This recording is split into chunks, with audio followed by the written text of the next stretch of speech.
연말이 되어 가지고는 많은 모임들을 가지셨죠. 그래서 즐거운 시간들을 이제 보내면서 또 이제 상품도 받고 하는 시간들이 아마 있었을 것입니다. 그때 주로 난센스 퀴즈를 많이 하는데 제가 난센스 퀴즈를 하나 내겠습니다. 세상에서 가장 빠른 새가 있대요. 어떤 새일까요? 여러분 다 아실 것 같은데. 눈 깜짝할 새. 눈 깜짝할 새. 제일 빠른 새라고 합니다. 죄송해요. 상품이 없습니다. 제가 정말 눈 깜짝할 새에 지나버리고 말았습니다. 2018년도. 야, 정말 엊그제 같지 않아요? 그냥 한 4번 정도 인사한 것 같아요. 그래서 해피 뉴 이어 하고 난 다음에 그 다음에 해피 이스터, 해피 땡스기빙, 그 다음에 해피 메리 크리스마스 하고 난 다음에 다시 해피 뉴 이어 하게 된 것 같습니다. 너무 정말 빠른 것 같아요. 이렇게 빨리 지나가는 세월 속에서 우리 생각 없이 이렇게 살아가게 되는 것은 아닐까 하는 생각을 갖게 됩니다. 과연 열매 맺는 삶, 그리고 소위 세상 사람들이 이야기하는 또한 성공적인 삶이라고 하는 것은 무엇일까 생각해 볼 때에 성장하는 것, 그렇게 생각할 수도 있겠지만 사실 우리 신앙생활이라고 하는 것은 바로 성숙되는 삶이라고 저는 믿습니다. 그래서 어제보다는 내일이 조금 더 성숙하고요. 지난 2017년도보다도 제가 2018년도 우리가 좀 더 성숙했나 하는 생각을 하게 됩니다. 2019년도에는 내가 좀 더 성숙해야지라고 하는 우리의 바람이 우리에게 필요하다고 저는 그렇게 생각합니다. 그래야 우리가 정말 성화의 과정을 우리가 가면서 더 예수 그리스도를 닮아가고 또한 하나님께서 기뻐하시는 삶을 살아갈 수 있지 않겠는가 하는 생각을 갖게 됩니다. 그러기에 사실 우리는 우리 자신을 돌아보는 반성의 시간이 이제 필요한데, 우리 송년주일에도 여러분과 함께 말씀을 나눴지만은 우리가 우리 자신을 돌아보는 그 시간이 바로 이 시간이 아닐까 그렇게 생각합니다. 반성이 필요하다는 것이죠. 우리가 더 성공적이고 성숙한 삶, 하나님 앞에 기쁨을 드리는 그러한 삶을 살아가기 위해서는 이제 반성이 필요하다라고 그렇게 말할 수가 있습니다. 아프리카 청춘이다라고 하는 김난인 교수, 서울대학 교수라고 생각을 하는데, 그분이 이야기하는 가운데에 인생에서 중요한 3가지가 있다. 그래서 시계, 그리고 나침판, 그 다음에 거울이라고 그렇게 이야기를 합니다. 그래서 사람들은 빨리빨리 모든 것이 일을 진행하기 위해서 이제 시계를 더 이렇게 선호를 하는데, 시계보다는 중요한 것은 인생의 삶의 방향을 위해서 나침판이 더 중요하다라고 그렇게 이야기를 하지 않습니까? 근데 나침판보다도 그 방향을 정확하게 잡기 위해서는 바로 우리 자신을 돌아볼 수 있는 거울이 우리에게 더 필요하다라고 그런 역설을 하고 있습니다. 이 거울을 통해서 그 거울이라고 하는 것은 바로 하나님의 말씀이겠죠. 하나님의 말씀을 통해서 우리의 부족한 것과 우리 자신들을 돌아보면서 우리는 더욱더 주님께서 기뻐하시는 성숙의 삶을 살아가야 할 것이다 라고 하는 다짐이 이 시간 꼭 필요한 줄로 저희들 믿습니다.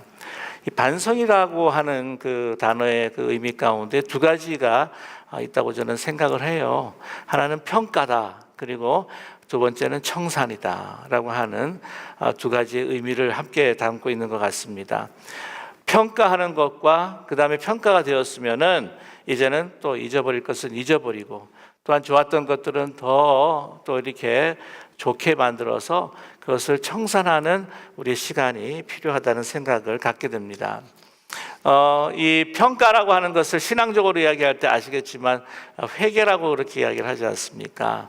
하나님과 우리의 관계가 더욱더 아름다운 관계로 더 성화되기 위해서 우리가 하나님 앞에 회개하는 시간이 우리에게 필요할 뿐만이 아니라 진정 우리가 더 성숙하기 위해서 우리가 치유되고 우리 가운데 있는 어두움과 공허함들이 또 깨어진 모습들이 다시 허물들이 이제는 치유되고 회복되기 위해서 우리에게 평가가 필요하다고 하는 사실이죠. 그것을 또 하나님께서 우리에게 원하신다고 하는 사실입니다.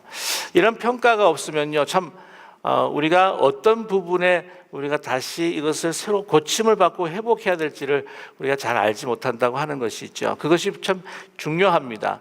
그런데 나의 허물과 나의 부족함들을 사실 내놓는다고 하는 것이, 내가 인정한다고 하는 것이 사실 그렇게 쉬운 일은 아니라고 생각을 해요. 용기가 필요합니다. 왜냐하면 그 진리 가운데에 우리의 심장을 어떤 때는 막 도려내는 듯한 아픔이 우리에게 다가오기 때문입니다. 우리 인간이라고 하는 것은요, 어떤 자기의 허물과 또한 이 죄가 있다고 했을 때에 그것을 어떻게 하든지 덮어보려고 하는 자기 정당화의 아주 프로페셔널들이라 그렇게 말씀드릴 수가 있어요. 그러나 정말 치유되고 하나님 앞에 온전하게 서고 성숙하기 위해서는 그러한 우리 자신을 돌아보는, 평가하는 그러한 우리의 용기가 필요하다고 하는 사실입니다. 그래서 이러한 평가를 통해서 우리가 성숙해지게 되는데, 이러한 평가는 목적이 무엇이냐면 바로 교훈이라고 하는 사실이죠. 오늘 본문 8절의 말씀을 보게 되면은 이렇게 시편 기자는 노래하고 있습니다. 여호와는 선하시고 정직하시니 그러므로 그 도로 죄인을 교훈하시로다라고 이렇게 말씀하고 있습니다. 우리에게 교훈하시기 위해서 우리의 부족함과 허물 이런 부분들을 막 캐내어서 우리로 하여금 막 좌절을 주시려고 하는 것이 아니라 새롭게 세우고 치유하고 회복하시는 교훈을 주시기 위해서 우리에게 필요하다고 우리에게 말씀을 하고 있습니다. 이제 성장을 위해서 이제 이 모든 실패와 쓰라림과 또한 아픔과 내 허물들을 이제 평가했을 때에 이제 그것을 가지고는 이제 청산해야 할 필요가 있다고 하는 것이죠. 평가하고 난 다음에 이것을 하나님께 고침을 받기 위해서 주님 앞에 기도하고 회복하는 가운데 잊어버려야 할, 청산해야 될 것들이 너무나 많다고 하는 것입니다. 과거를 청산할 때에 특별히 실패로 인한 좌절감, 무력감, 죄의식 이런 것들은 사실 우리가 청산해야 할 필요가 있습니다. 거기에 머물러서는 안 된다고 하는 것이죠. 하나님께서도요, 우리가 이걸 평가하고 난 다음에 하나님 앞에 다 내놓으면 하나님께서도 그것을 기억하지 않으신다고 우리에게 말씀하고 계십니다. 오늘 7절 말씀 보면요, 여호와여 내 젊은 시절의 죄와 허물을 기억하지 마시고 주의 인자하심을 따라 주께서 나를 기억하시되 주의 선하심으로 하옵소서라고 이렇게 말씀하고 있습니다. 사실 남의 죄와 허물도요 우리가 잘 잊지 못하지만 우리가 가지고 있는 내 깊은 내면 속에 있는 죄와 허물, 실패, 좌절감 이런 것도 우리가 잘 잊지 못할 때가 많습니다. 거기에 아주 붙잡혀 있을 때가 너무나 많아요. 제가 한 번은 그 칼툰을 하나 본 적이 있었는데요. 이 긴팔 원숭이 같은 경우에는 제가 알고 있기로는 나무를 정말 잘 타는 원숭이로, 모든 원숭이들이 다 잘 타긴 하지만 긴팔 원숭이는 정말 잘 탄다고 알고 있는데, 보니까요 이 긴팔 원숭이가요, 이 두 친구가 놀고 있는데 한 긴팔 원숭이가 머리에다가 헬멧을 딱 쓰고 있더라고요. 그래서 헬멧을 쓰고 있는 것뿐만 아니라 이 나뭇가지에 탁 가게 되면 안전벨트를 갖다 또 하나 탁 묶고, 이쪽 가지러 가려면 딱 풀고 난 다음에 또 건너가가지고 안전벨트를 탁 묶고, 이 원숭이도 나무에 떨어질 때가 있다고 하는데 아마 떨어진 것 같아요. 그 고통이 얼마나 심했는지 잊어버리지 못해가지고는 계속해서 헬멧 쓰고 그냥 안전벨트 메고 그렇게 나무를 타는 원숭이가 아닐까 하는 생각을 갖게 됩니다. 우리의 과거의 어떤 실패, 우리의 허물로 인해서 내가 일을 저질렀던 이 모든 것들 사실은 다 우리가 잊어버려야 할 필요가 있다고 하는 것이죠. 에디슨 같은 경우에도 우리가 너무나 잘 알지만은 이 발명품을 만들기 위해서 1000번 이상이나 실패를 거듭을 했다고 하지 않습니까? 그러나 그는 이렇게 이야기합니다. 인생에 실패라는 것은 없다. 오직 실패를 통한 교훈만 있을 뿐이다. 실패한 사람이 자기가 포기했을 때 그것이 진짜 실패한 것이지, 실패한 사람이 그 실패를 가지고 경험 삼아서 한 단계 더 도약한다고 한다면 그 사람은 결코 실패한 사람이 아니라고 하는 것이죠. 실패를 두려워해서 아무것도 하지 않는 포기하는 사람이 정말 인생의 실패한 자라, 그렇게 우리는 말할 수가 있습니다. 다윗도 많은 사실 죄를 주님 앞에 범합니다. 그러나 하나님 앞에 다 내려놓고 자기를 평가하면서 하나님 앞에 그 죄를 사해달라고 간구했을 때 하나님께서 그 모든 죄를 도말해 주시고 기억하지 않으셨다고 하는 사실입니다. 우리는 이런 거듭되는 또한 실패, 나의 부족함으로 인해서요 뭔가를 시도해보지 않으려고 할 때가 너무나 많습니다. 지난 우리 송년주일에도 우리 신앙생활이라고 하는 것은 뭐라고 제가 말씀을 드렸죠? 기억하시네요. 네, 감사합니다. 보통 하루 지나면 잘 기억하지 못하시는 분들이 신앙이라고 하는 것은 모험이라고 하는 것이죠. 실패를 두려워해서 아무것도 하지 않는, 내가 좌절감으로 인해서 포기하지 않는, 그런 모든 것을 잃어버릴 수 있는 그런 위험 부담이 있다고 할지라도 이것이 바른 것이기에 하나님께서 원하시는 것이기에 하는 것. 여러분, 그래서 우리 새해마다 우리가 하는 게 뭐냐면 New Year Resolution이라고 하는 게 있어요. 새해 결심, 그죠? 예. 이번에 새해 결심 하셨습니까? 새해 결심하는 거 싫어하시는 분들 계세요. 예. 2018년도 12월 31일이나 2019년도 1월 1일이나 뭐가 그렇게 다르냐? 이건 인간이 만든 하나의 기준일 뿐이지 뭐 그날이 그날이고 이 시간이 저 시간인데 라고 하시는 분이 계세요. 근데 사실은 어떻게 보면은요, 마음속에 새해 결심을 했는데 사실은 작심삼일로 인해 가지고는요 해도 안 된다 라고 하는 생각을 갖고 있기 때문에 그런 이야기 핑계를 대시는 것은 혹시 아닐까 하는 생각을 갖게 됩니다. 여러분, 작심삼일 뭐 많이들 해보시라고 생각하는데요. 이 초등학교에 이제 선생님이 시험 문제를 냈다고 합니다. 뭐라고 시험 냈냐면은 이제 한자 성어예요. 한자 성어인데 마음의 결심을 했다가 사흘 만에 마음이 흐트러져서 이행하지 않는 것을 뭐라고 합니까? 그러니까 그다음에 가로치고 삼하고 가로쳤어요. 그랬더니 그 초등학생이 뭐라고 했냐면 작은 삼촌 그렇게 써놨어요. 집에 꼭 작은 삼촌이 항상 그런지 모르겠지만 우리 보통의 경험이 아닙니까 사실은요. 근데 우리가 작심삼일로 우리가 늘 실패해왔기 때문에 나는 새 결심 믿지 않아. 목사님 저 매년마다 성경 일독하겠다고 해놓고 매일 실패했습니다. 이제 안 할래요. 그러신 분들이 가끔 있는 것 같아요. 근데 저는 주장이 항상 그렇습니다. 작심삼일을요 그냥 3일마다 하면은 하여튼 3일에 2번은 성공하고 하루는 실패하는 거니까 그래도 3분의 2는 1년 동안 성공하는 거 아니겠습니까? 그죠?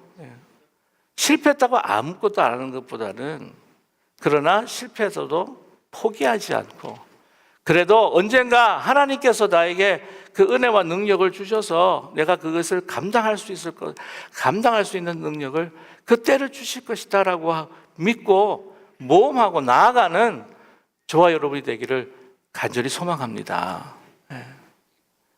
우리의 놓여진 2019년도 우리가 결코 우리 좌절과 실패에 나의 허물로 인해서 내가 힘들었던 그 과거들에 매여 있을 필요가 없다고 하는 사실이죠.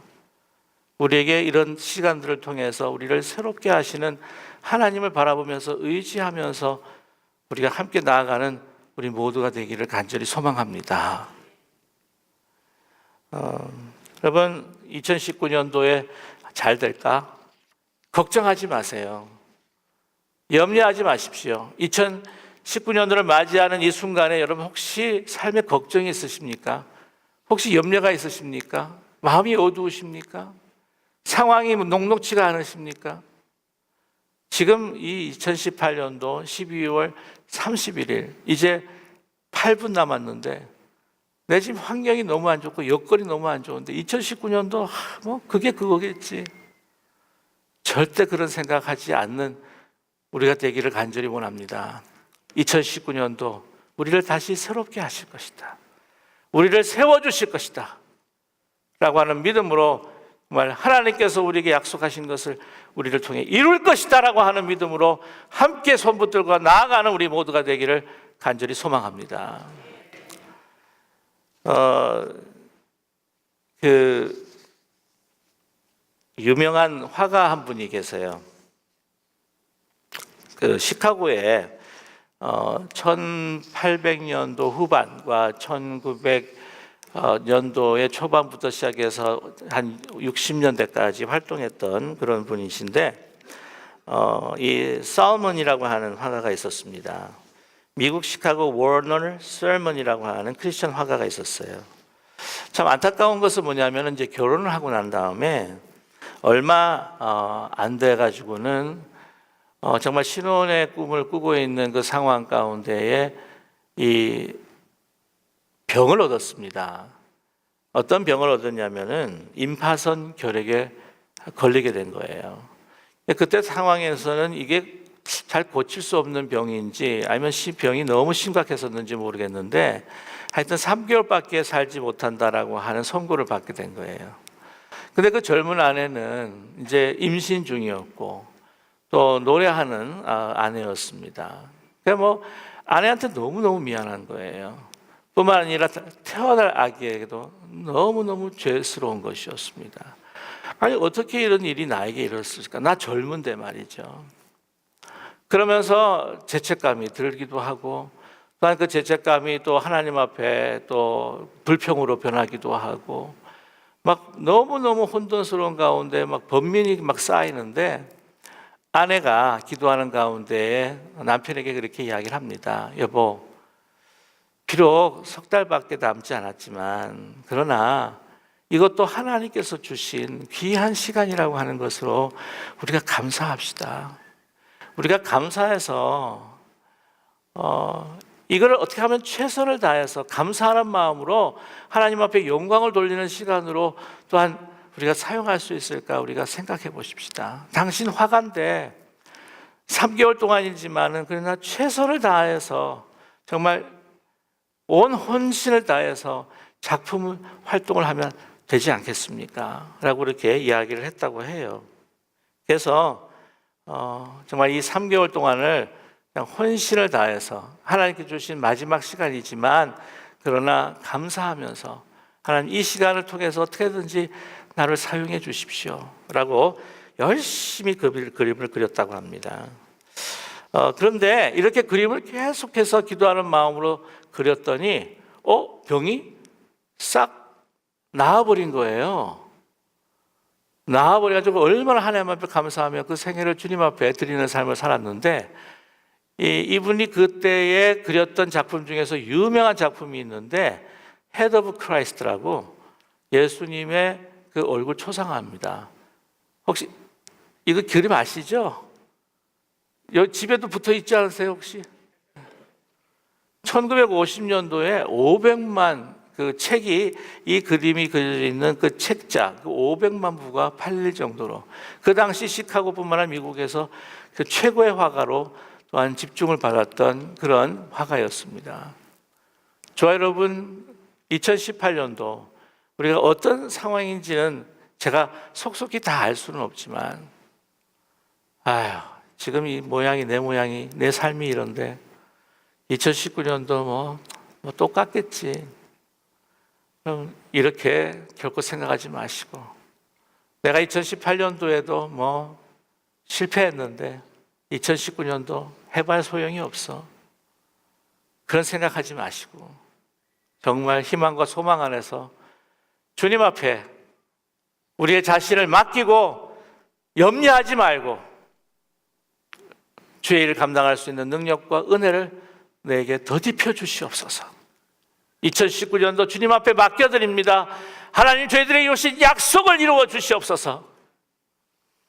믿음과 용기로 함께 나아가시는 저와 여러분 되시기를 주님의 이름으로 간절히 축원합니다.